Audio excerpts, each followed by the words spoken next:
नमस्कार दोस्तों, स्वागत है आपका हमारे चैनल पर जहां पर आपको स्टॉक मार्केट की लेटेस्ट न्यूज़ मिलती रहती है। तो दोस्तों हम बात करने जा रहे हैं आलोक इंडस्ट्रीज लिमिटेड के बारे में।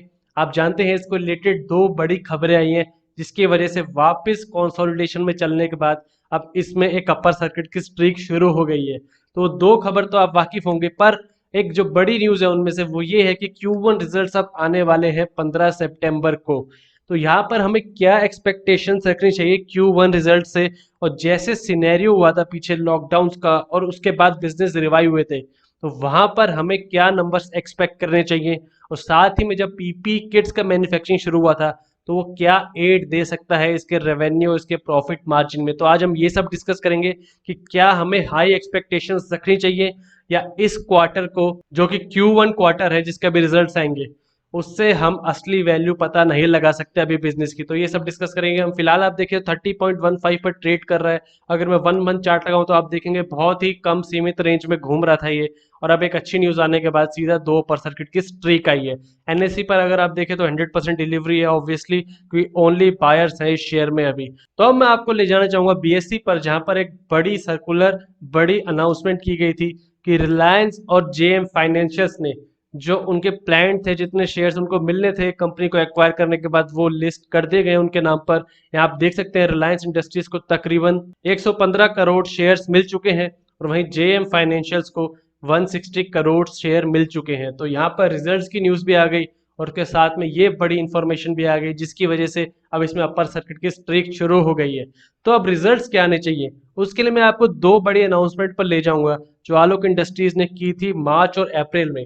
तो यहाँ पर आप देखिए 26 मार्च को आलोक इंडस्ट्रीज ने एक अनाउंसमेंट की थी कि लॉकडाउन के चलते उन्होंने सभी अपने बिजनेस को, सभी प्लांट्स को बंद कर दिया है। देख सकते हैं आप, लॉकडाउन इट मैन्युफैक्चरिंग यूनिट्स, यानी मार्च के एंड में किया गया था। पर ये कब तक चला, तो उसके लिए आप यहाँ देख सकते हैं कि 28 अप्रैल को जब मिनिस्ट्री ऑफ होम अफेयर्स की तरफ से रिलीज की गई थी गाइडलाइंस, तो उनमें बताया गया था कि Dadra and Nagar Haveli and Daman and Diu, इन दोनों के एडमिनिस्ट्रेशन ने ऑर्डर दे दिए थे कुछ कंपनीज को, जहां पर वापस काम शुरू हो सकता है, और इनमें आलोक इंडस्ट्री भी शामिल था। और साथ में आलोक इंडस्ट्रीज ने अभी सिलवासा के प्लांट में भी काम करना शुरू कर दिया था। तो गुजरात गवर्नमेंट ने भी ऐसे ऑर्डर्स दे दिए थे, यानी ये आ रही है 28 अप्रैल को।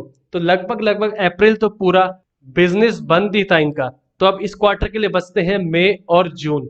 तो यहाँ पर आप ध्यान देंगे तो एक और बड़ी न्यूज आई थी कि रिलायंस ने कन्वर्ट कर दिया है आलोक इंडस्ट्रीज के एक प्लांट को, आप यहाँ देख सकते हैं, कोविड-19 की पीपी किट्स मैन्युफैक्चर के अंडर। यहाँ आप देख सकते हैं जो सिलवासा प्लांट था उसको पीपी किट्स के लिए बना दिया गया था। और यहाँ आप देख सकते हैं लगभग 1 lakh PP kits per day की कैपेसिटी से प्रोड्यूस हो रही थी, जिसकी 650 रुपीज पर यूनिट अमाउंट थी।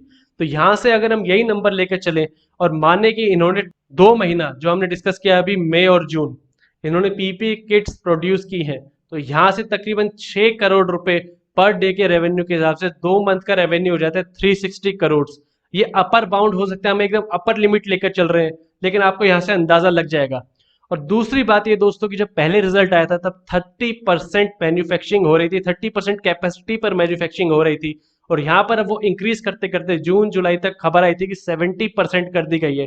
तो यहाँ आप क्या देख रहे हैं कि जो नंबर ऑफ डेज बिजनेस चला है वो लगभग हाफ हो गया है, क्योंकि आप जानते हैं 1 जून के आसपास से अनलॉक की गाइडलाइंस आई थी, लेकिन वहां पर ही कैपेसिटी डबल हो गई और साथ में एक एक्स्ट्रा बिजनेस आ गया है। तो यहाँ पर अगर कंपनी पिछली बार जो रिजल्ट्स आए थे उसके आसपास रेवेन्यू देती है, उससे थोड़ा 10% कम भी आए तो चलेगा, क्योंकि हाफ ऑफ द टाइम तो इनका बिजनेस बंद था।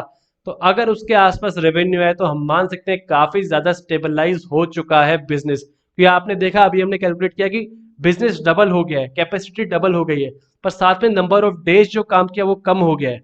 तो इसीलिए अगर रिजल्ट्स पिछली बार जितने आते हैं उससे भी थोड़े कम आते हैं तो उससे मेरे हिसाब से आपको निराशाजनक नहीं होना चाहिए, क्योंकि जो फिलहाल का क्वार्टर है अब जो चल रहा है, आप जानते हैं जून के बाद जुलाई, अगस्त और सितंबर, यहाँ पर हमें मेन रिजल्ट्स दिखाई देंगे। क्योंकि आपने बाकी टेक्सटाइल कंपनीज का अगर मैं नाम लूं, जैसे आप देख सकते हैं वेल्सपन इंडिया, ट्राइडेंट, इन सब की जो मंथली अपडेट्स आती हैं, यहाँ पर जो मई के नंबर में और जून के नंबर में फर्क था, अगर मैं उनको जुलाई से कंपेयर करूँ तो जुलाई में लगभग डबल हो रही थी सेल्स। तो वैसा ही कुछ हमें देखने को मिल सकता है आलोक इंडस्ट्री के साथ।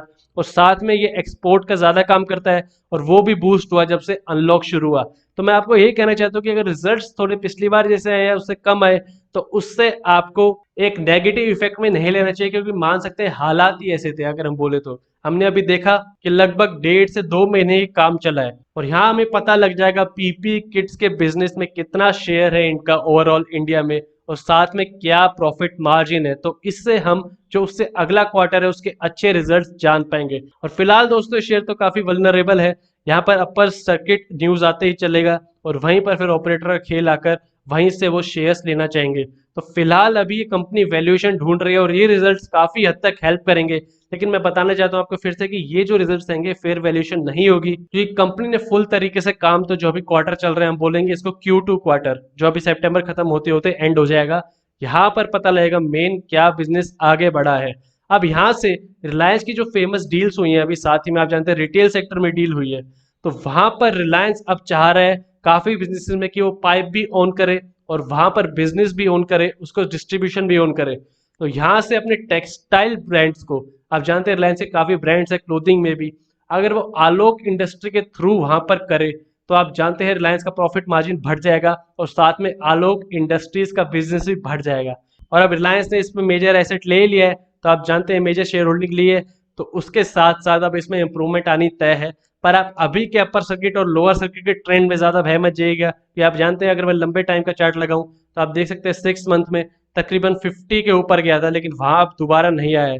तो आप ज्यादा हाई प्राइस पर अभी मत खरीदेगा। अगर आप लॉन्ग टर्म के लिए लेना चाह रहे हैं, आपको लग रहा है कि अगले 2020 एंड तक एक अच्छा रिजल्ट आगे आ सकता है, तब आप इसमें लंबे समय के लिए छोड़ सकते हैं पैसा, क्योंकि आप जानते हैं कि एक बार अपर सर्किट लगाने के बाद ये 27 रुपए से नीचे कभी नहीं गया। पर फिर भी दोस्तों ऑपरेटर के अंडर है स्टॉक, तो मैं आपको कहूंगा आप सेफ के लिए इसमें पैसा ज्यादा रिस्क ना करें। तो दोस्तों ये था आलोक इंडस्ट्री से रिलेटेड लेटेस्ट न्यूज और एनालिसिस। वीडियो पसंद आए तो लाइक कीजिए, और ऐसी और वीडियोस के लिए मेरे चैनल को सब्सक्राइब कीजिए।